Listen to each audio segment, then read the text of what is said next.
Welcome to the Lovin Dubai show. Simmer just said something awkward, but that's okay because we got down and deep with the most incredible, famous TikTok couple, Noor and Khalid.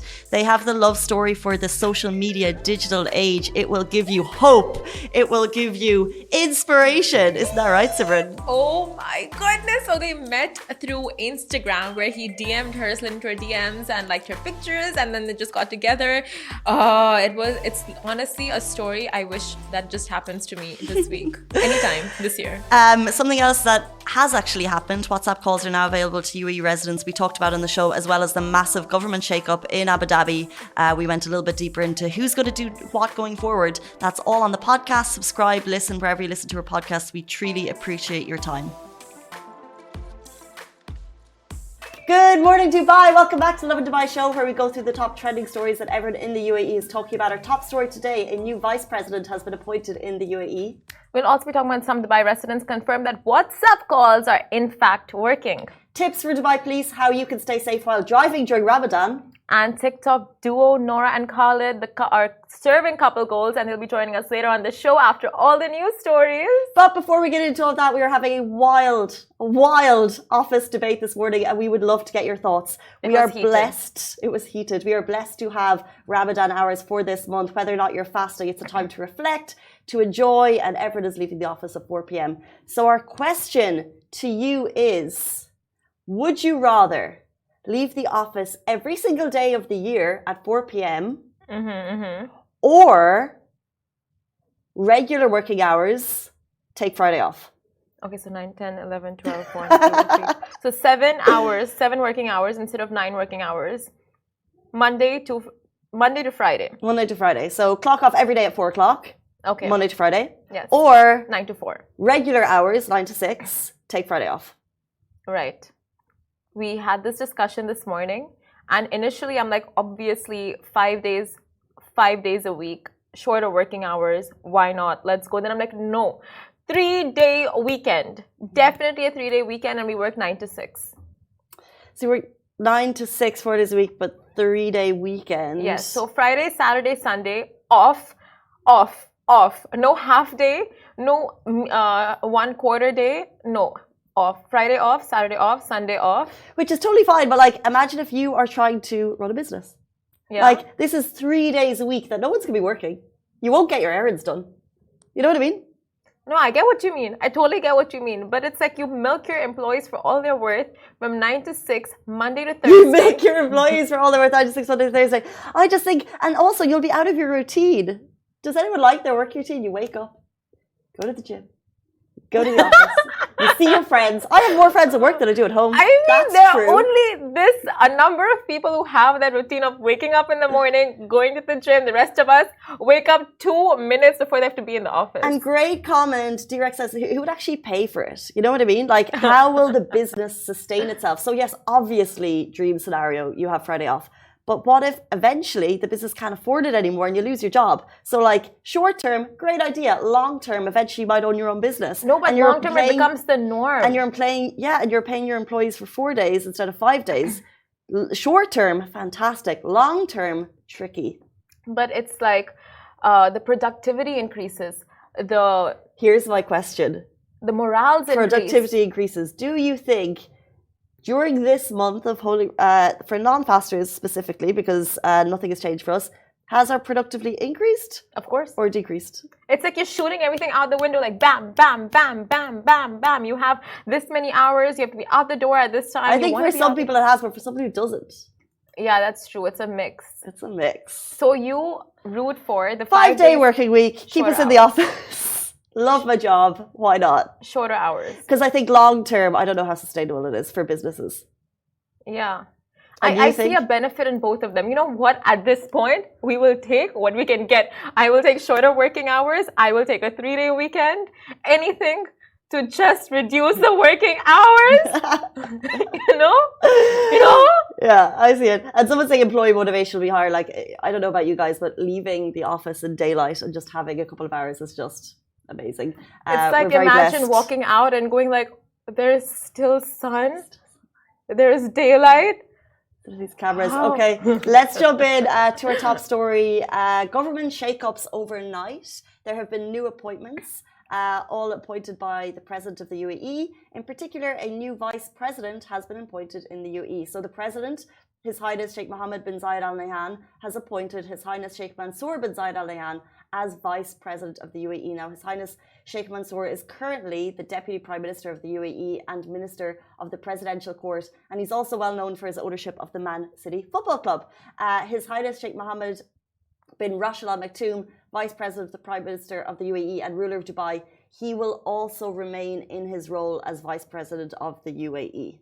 And in further changes, His Highness Sheikh Khalid bin Mohammed bin Zayed Al Nahyan has been appointed the Crown Prince of Abu Dhabi, and His Highness Sheikh Mohammed bin Zayed appointed Sheikh Haza Mohammed bin Zayed Al Nahyan and Sheikh Tahnoon bin Zayed Al Nahyan as deputy rulers of Abu Dhabi. These are all approved by the Federal Court. If you'd like more information, there's a full article on Lovin Dubai, along with our next story, which has also been documented yesterday by Fair Simran. Yes, yes.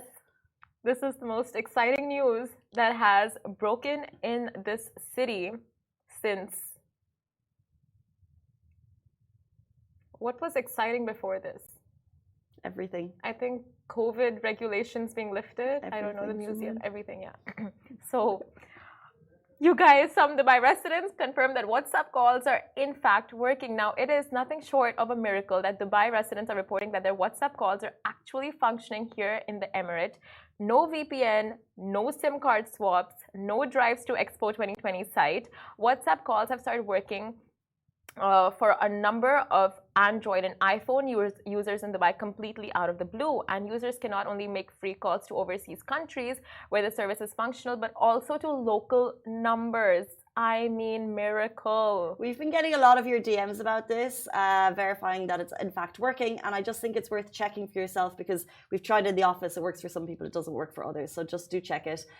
So it's worth noting that along with this, in general, phone calls via voice over internet protocol, that's VoIP services, are actually banned in the UAE. Now, expats, tourists, citizens, residents, we can all make use of the free apps, legal apps, such as Botim, Ian, Etisalat have GoChat to make internet phone calls. So Skype, Zoom and Google Meets are also available to users for seamless remote learning and work navigation.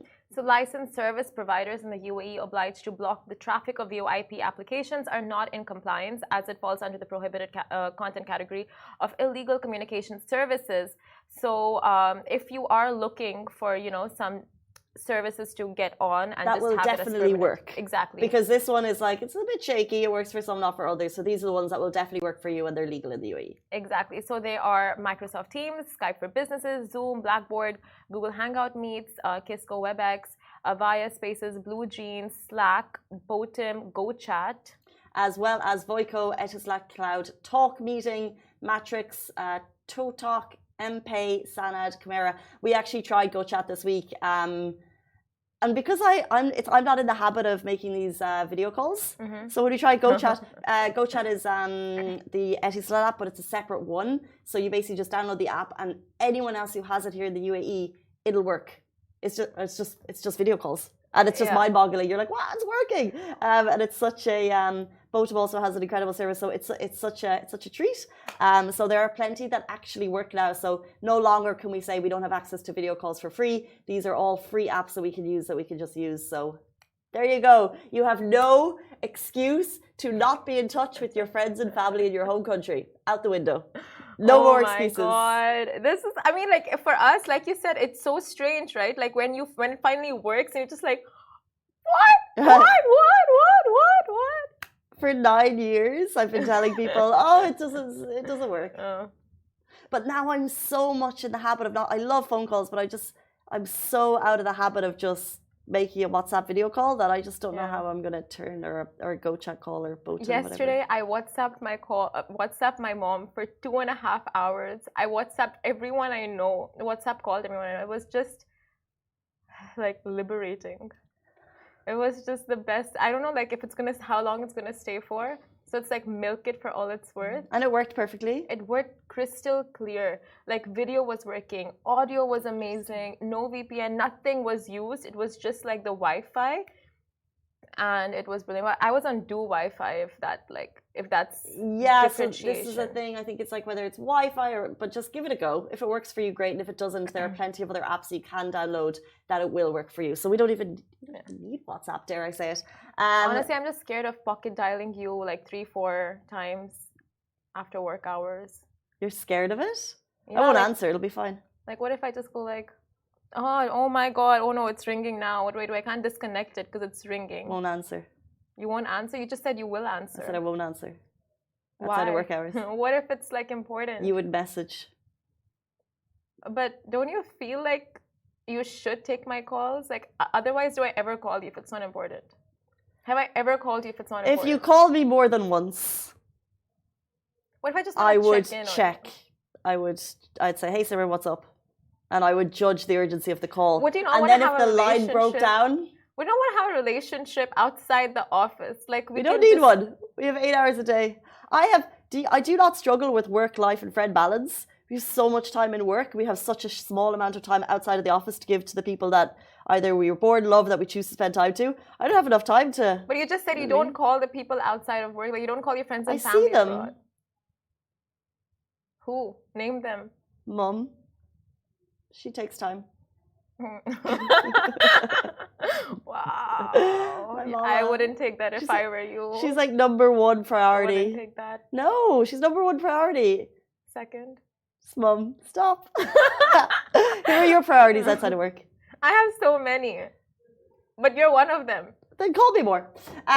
It's now free. Let's jump into keeping you safe on the roads during the holy month. Dubai, please, have issued some tips. Dubai Roads and Transport Authority in collaboration, and they're taking a unique approach this Ramadan to promote safe driving and traffic awareness.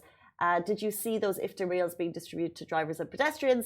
Now the RTA is actually working in collaboration with the companies that are distributing them so they can include a safety message. So the RTA has sent several awareness messages to pedestrians, motorists, and novice drivers. Now these messages are focused on raising traffic safety awareness among road users during the holy month, and messages were customized for each targeted group, and pedestrians were urged to cross streets at designed crosswalks. Motorists were educated about the risks of driving while fatigued, exhausted, or drowsy, and pedestrians are also being notified about the 400 dirham fine for jaywalking. So along with that, they just issued some tips. It was all written by Farah Mahlouf, and it's on our website today if you want to check it. So they said, in particular, avoid driving after a heavy meal. So after fasting, if you've had a heavy meal, they say avoid driving. They said be patient when driving during Ramadan. Leave a safe distance in the vehicle in front of you. I don't know about you, but as a newish driver, particularly now, I'm being very careful about the distance between me and other vehicles. Yeah. Expect congestion, allow more time to reach your destination. And there's some great tips here if you want to take note. They're on Lovin Dubai website. And that is so important that they're educating pedestrians as well as drivers, because it's so important, like, to know. I mean, just to be reminded of the fact that jaywalking is illegal. You will be fined for this. And you have so many instances where cars are just like, you know, it really confuses the drivers seeing like people run across the road when they're coming in such fast speed. Yeah, so it's amazing what the RTA are doing. 100%. And then it's just a general awareness of whether or not you're fasting. Other people, what's happened? What is that? Pause due to poor connection. Oh. I think it's fine now. Sorry, Instagram, we're having a little moment.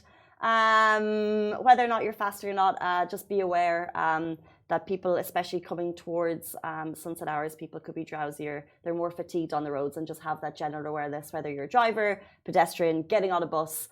Road safety is so important at any time of the year, but it's heightened right now, and that's what the tips are for. Exactly, and if you're getting in the cab and you know you're going to cross at 6 p.m., 6:30 p.m., do try carrying something for your taxi captain, you know, so you can give it to him while you guys are on the road, so you can break his fast if he's driving you to your destination.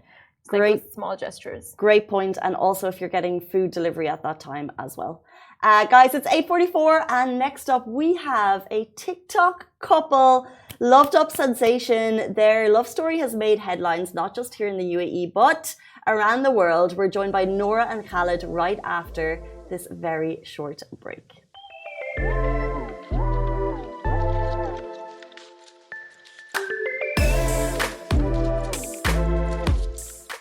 Welcome back to Lovin Dubai Show, a TikTok duo and newlyweds who've been blowing up your feed. 65 million likes. Their wedding in Dubai was also recently covered by the New York Times for its cross-cultural bliss. Welcome to the show, Nora and Khaled. Thank you so much. Thank you. Thank you. Guys, 65 million likes for this. Like, how does that feel?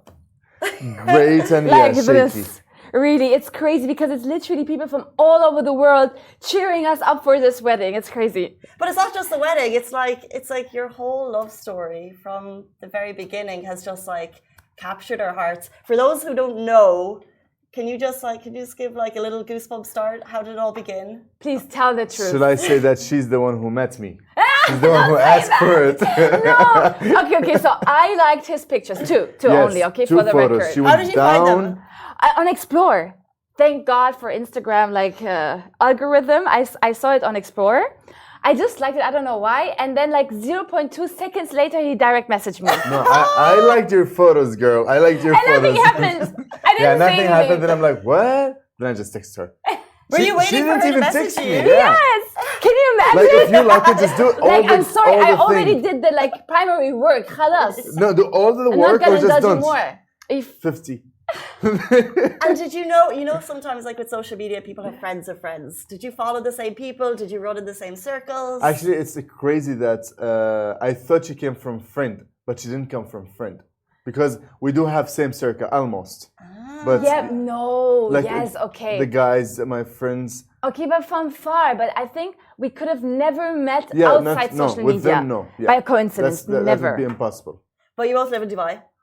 Yeah. So how did the conversation go? How did you get to that first date? Because like liking on Instagram is very different to actually going on the date. I started the conversation. I was like, hi, how are you? And she's like, I'm fine. Okay, let's make it clear, yeah? I said, hi, how are you? 0.001 second. She's like, I'm fine.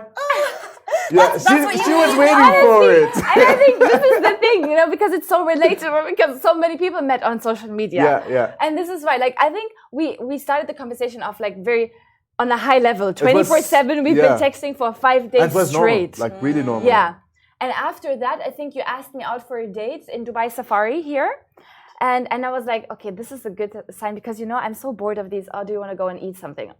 This thing, But he wanted an adventure. I wanted to see so that was so so good. Day. That was really, really cool. Yeah. So we went to the Dubai Zoo, and I don't know if we Dubai saw Safari. any animals because we were talking. Yeah, the whole time. We went the second time just because we didn't see anything.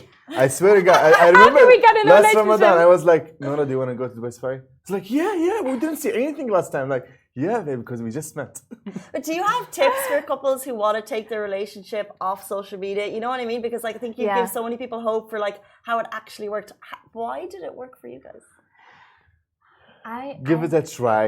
I think you have to give it a try and see how does it go. Like, sometimes you met him in the street, sometimes you met her in the street, whatever, and it goes well. Sometimes you met him on social media and it goes well. But you have to give it a try. Yeah, never lose hope and just like go for it, And I think conversation is key.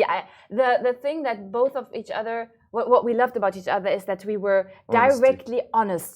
And we put all cards on the table and we were communicating so much. I'll make it clear, yeah?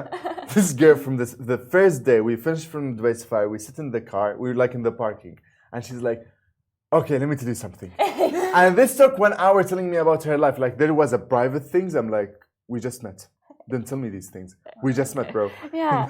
Like, either you're going to accept the whole package or just leave, Why did you feel comfortable from that moment? I feel that too, yeah. This is the thing. I have no idea. But if when people are saying when they get married, if you know, you know. Yeah. That's the thing. I knew it when I sat there. Like, I could tell you right from the start when I was meeting you for the first time, I knew that we're going to be in a relationship and that we're going to get married. I know, this sounds cheesy, right? I know, it sounds cheesy. No, when you know, you know. She didn't tell me. When you know, you know, Habibi. You told I could me be this more ready, even. bro. You told me this. But look, we'll talk about why your relationship has made headlines, but you're two people from different places meeting in Dubai, falling in love basically on the first date. At that point, you're Nora and Khaled, two people. Now you're Nora and Khaled with this massive, huge social media following. I'm crazy I didn't believe in this. How did you go from relationship to social media relationship? So shall I Okay. tell the story? Yeah. So I'll be You honest, better. it was kind of a strategic way because in the beginning he came to me and was like, listen, I just came from the university. I don't have anything. This relationship is so serious and I don't know how to get married because I didn't have any savings or something. So I was like, okay. That's so honest. This is what I'm saying. I thought of it like full one day. I'm like, should I tell her? Because I don't want to waste my time. I don't want to waste her time, you know? I just have to be honest. If she want to cut it, I will cut it. If she wants to continue, I'm there. A mature approach to a relationship, being so honest. That's amazing. That's the honesty that we spoke about. And this is actually what tells me if you know, you know. Because when is somebody that honest to tell you, listen, you can either leave right now, like it was the second day. You could either leave because I don't have anything, or we stay and we try to figure out something. And this is how we sat together. And I think out of nowhere, we just made one TikTok for fun. You know this game when I point this way and if you look this way, I got a point. Like, This was a game we made like after I think 3 weeks of dating, and this blew up overnight to 1.5 million. It was just and for then fun, I by the looked way. at Khalid and I was like, listen, we have here something Wow. that could really be big if we just try harder. And we were disciplined as hell, like 4 videos per day like for 1 year. crazy. And then after like 7 or 8 months, we cracked 1 million. Wow. And this is how we got Was also it? financially independent and how we could work it out, you know? And when did that happen? This happened like the last year, 2022. When did we start? We started in 2020. November. November. Yeah. End of the November. So Like 1.5 consistency on years. social media, but there's being consistent on social media, and then there's making headlines. So before we get to your wedding, your proposal also made headlines. Yeah. Mine or hers? Because we did both. Which one? Yours. Yeah, Okay. yeah. Well, both. Let's go. Yes. Yeah, I think I don't know. I think this relationship is just different because we talk so much and we are so open to each other. And he proposed to me, like actually we sat down and we wanted to travel to Jordan. And he told me, okay, I think it's time to do the next step so that we make it official with our parents and that they get to know each other. So I was like, but wait, listen, when we get to this point, we have to be ready for everything that comes afterwards. So let's wait. Out of nowhere, he proposed to me when we got to Jordan. I said that because I had a plan that I wanted to propose for him when we have Eid al-Adha. You know, it was complete like a week after Jordan when we were all together with the family because I wanted him to have this moment of all my family's here and my wife is showing her vulnerability of, like towards my family and making me the most proudest man in this world, you know? Yeah. And I'll be honest, as an Arab, you know, as an Arab guy, when she proposed to me, I have 5 brothers, and my cousin was sitting there. I felt a bit shy, you know. I really felt shy. Like, what are you doing? You know, you know, like, no, I'm not like this. So after this, and I'm fighting. So when I went to the guys there, I was so shy about this. And then everyone was like, guys, you guys are the best. I love the idea. How did she propose for you? I'm like, wow. Do you guys think It the really same as me? changed Yeah. a lot.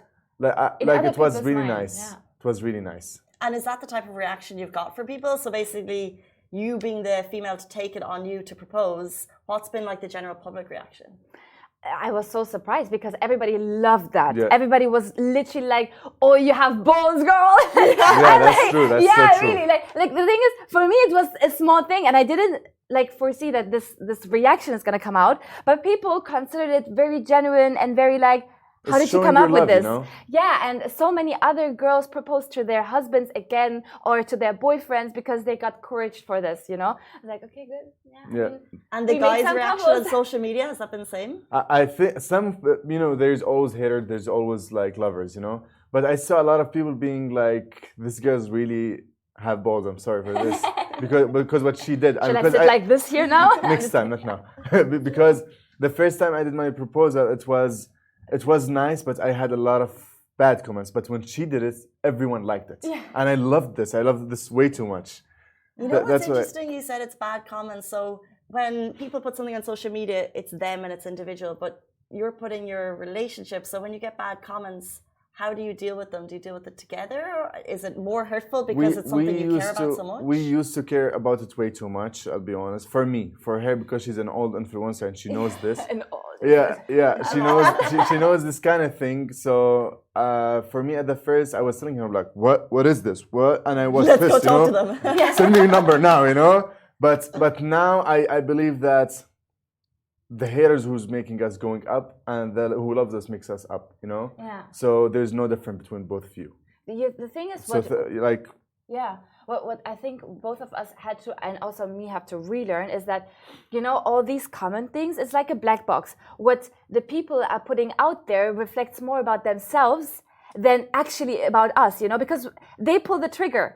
Something triggers them about us.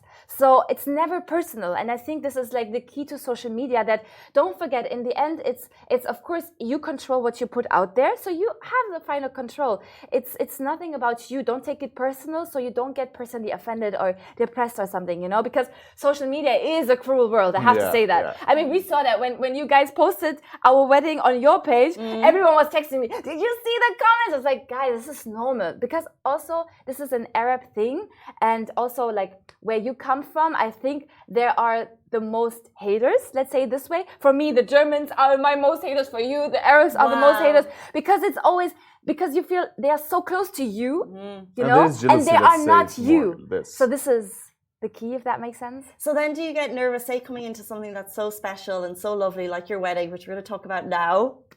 So beautiful. Do you get nervous sharing it? No. I'm proud for sharing it, to be honest. Yes.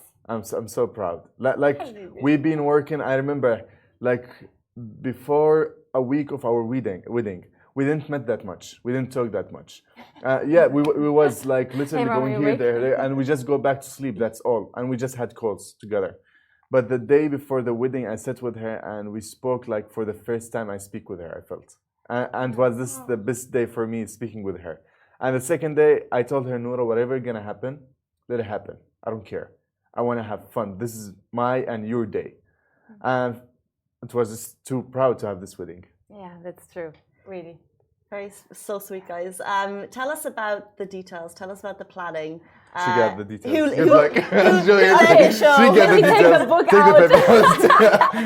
out. No, honestly, like I think this is what people love about this relationship, and it's weird for us because we are just different. But it's everything conventional. We throw it away and we just have a blank space and think about how can we make this ours. And this was the most important thing for the planning. I looked at it and was like, okay, he's Palestinian, I'm Moroccan. Obviously, we're proud of where we come from.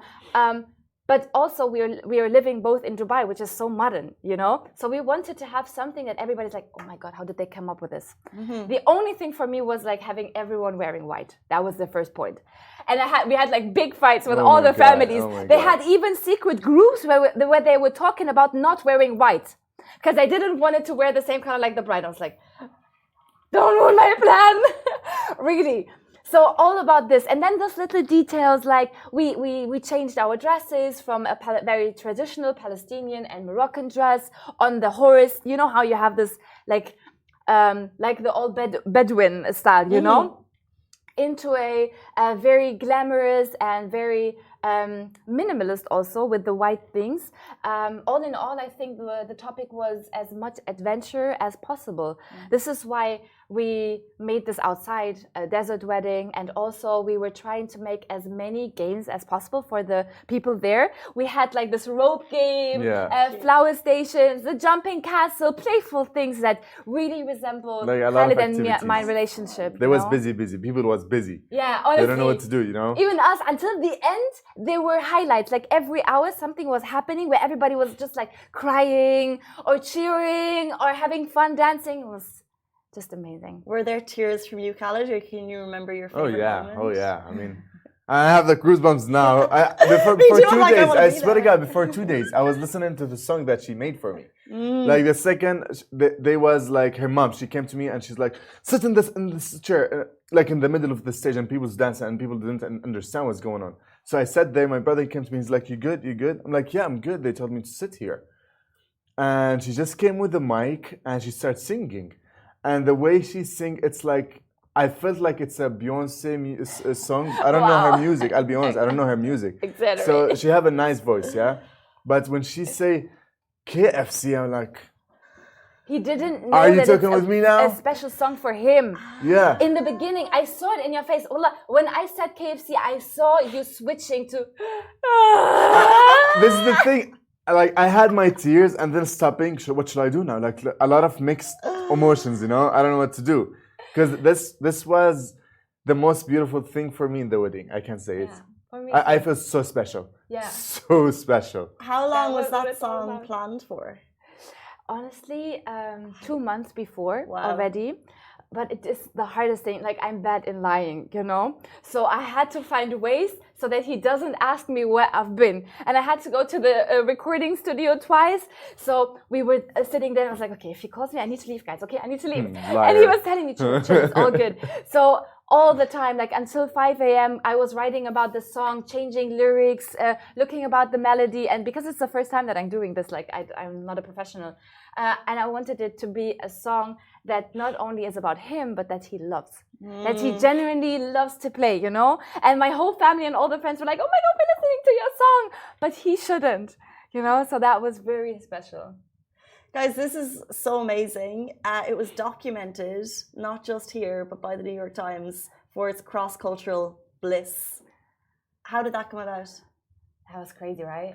It When was they crazy. texted us, They text. I remember they were emailing us. Sorry, Yeah. emailed. And I saw that email. I'm like, no, that's not true. No, that's not true. And then I called her just to make sure that this is the magazine or whatever it came from New York Times. It's the New York Times. I called her. She's like, no, babe, it's not. That's not real. Honestly, like it was crazy because the way they also approached us was so nice. They were so fascinated by the mixed culture and were so genuinely interested, and we talked so much with them. Like, I really know now why New York Times had such a valuable journalism, you know, because they were asking us and making sure 1,000 times, is this really happening? How is this going to be there? They even sent a photographer and videographer to document that. And all that, like, it happened so fast. And from that moment when we were in New York Times, like really on print and on online, crazy. people reaching out to us from all over the world saying, we want the wedding like you guys have it, you know, and it was, like we made an impact for that. From Dubai, you know, to the world. But Dubai, it's such an amazing story of, because so many people live here from all over the world, and you're a great representation of finding love, because you guys know it's not an easy city to meet the one. If you're on Facebook groups in Dubai, dating apps in Dubai, what is your number one tip for meeting the one in Dubai? We have time. Think. Guys, I think that because we have so many platforms how you can meet, you know, you should never lose hope. Because I know that, like, I mean, everyone has a dating history. And when you look at how people get together here, it's almost like always a coincidence. Something happens out of nowhere, or you have your eyes on somebody else, and then this happens. So I think my major tip for people dating in Dubai is really never give up, if that makes sense. Yeah? And like, and try to be vulnerable, and don't, like, in Dubai, because everything is like bling bling, everyone tends to act as if they are somebody else, and they don't show the true colors. And this is why so many relationships here are messed up, I think. So tend also to be honest as hell. Like, there's nothing you should lie about, and also vulnerable. Just show who you are, and if you get accepted at that moment, you know that is the one. Very sweet. I mean, a moment of silence for this love. She said everything. Maybe I'm just gonna add something. Is if you want to have a perfect relationship, it's just the communication. Like, if you are going to a good relationship, you have to communicate with your partner. Yeah, that's true. Very sweet, guys. Be vulnerable, and communication. Top tips for meeting the one in Dubai. Guys, before you leave us, what is next for Noor and Khaled? Like, what's the future? What's the dream? What's the grand plan? Developer now. I mean, we have a list, you know. For now, we're still moving. We're still living in a small apartment, so we are hoping to move out very soon and That's have the like main our aim own now. villa, exactly. And then we have like some products that we thought about together. That's something completely different here in Dubai, that we might also launch in the next. Yani ongoing year or something. You guys have to wait, that's all. Yeah, you guys have to wait for whatever. Wait for what's Just coming, wait, honestly. guys. Like It's these gonna jump brains up. just have like weird ideas. How interesting, guys. Love it. Love your story. And I think everyone who's looking for love in Dubai will be so inspired. Guys, just get onto Instagram, go onto the Explore feed, and you might meet the one. Guys, that is Noura and Khaled on the Love in Dubai show. Thank you so much for your time. We really appreciate Thank you so much. it. Thank you, really appreciate it. Guys, see you tomorrow morning, same time, same place. Goodbye from me. Bye. Bye-bye. This show is brought to you by the Augustus Media Podcast Network. Thank you for listening, and I hope you enjoyed it.